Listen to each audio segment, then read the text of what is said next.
তুমি এখন যা দেখছ তা শুধুই ইট আর ধ্বংসাবশেষ নয়। এটি শালবন বিহার, এক অনন্ত ইতিহাসের নীরব সাক্ষী।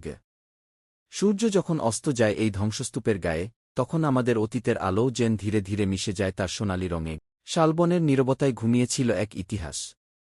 ইটের স্তূপের নিচে ঢাকা পড়েছিল এক সভ্যতার চিহ্ন।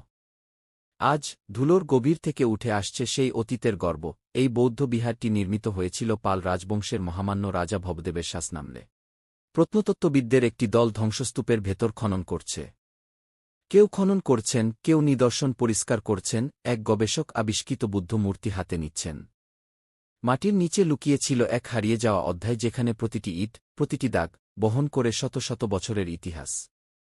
আজ এই প্রত্নতত্ত্ববিদদের হাত ধরে জেগে উঠছে সেই নিদর্শন। একটি মূর্তি। ধ্যানমগ্ন বুদ্ধ যেন অতীতের স্তব্ধতা ভেদ করে আমাদের সামনে হাজির হচ্ছেন তিনি। এটা শুধু মাটি নয়, এটা এক সভ্যতার হৃদস্পন্দন, যা শালবন বিহারের বুকে ঘুমিয়েছিল সহস্রাব্দ ধরে। কি প্রতিটি আবিষ্কার একটি নতুন প্রশ্ন তোলে। কে নির্মাণ করেছিল এই বিহার? কি ছিল এই মূর্তির অবস্থান?